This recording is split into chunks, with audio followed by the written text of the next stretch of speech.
Amen. Hallelujah.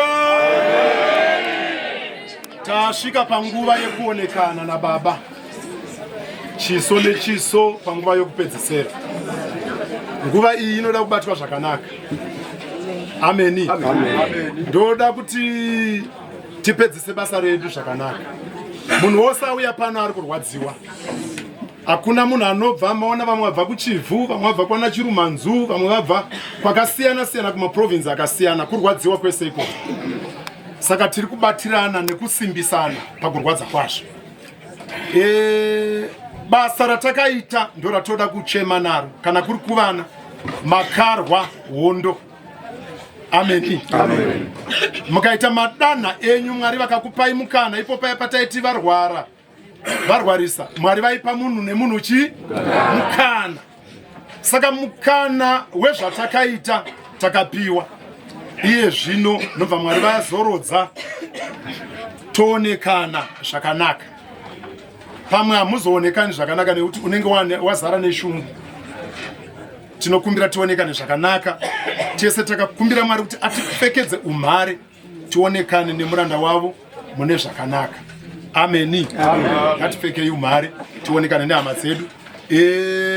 Mambotaura vachatanga nditi tichada kuti tiite mufambiro wokuti tiuye nepapa tichipfuura so neurongwa hwevatanga. Anenge aona ombva asikumbirwa kuti kuenda kutotungamira kudai. Saka neurongwa hwataudzwa kana kuti mungadzokorere futi vari kutanga vachibva vatoita malines avo nepapa vachiuya vafundisi vese.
kuna baba wedu wakatendeka muzita raJesu.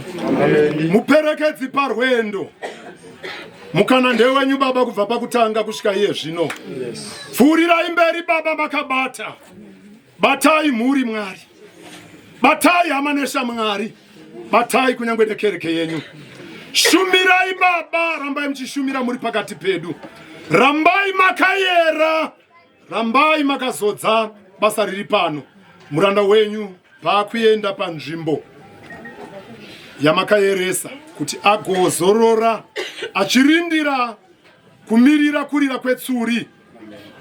Basa ngaribatwe, basa ripedzeswe, uvepo wenyu uchitikoshera, muchipa vana venyu simba kuti sapakutanga ripedzwe murunyararo norugare. Zita renyu baba neri mwanakomana neri mweya mutsvene kusingaperi. Amen. Amen. Tinotenda kana pasisina chimwe tipfuurire kuona ndinoenda kwapera tisina angati handina kukwanisa kuona nditi kana pasina chimwe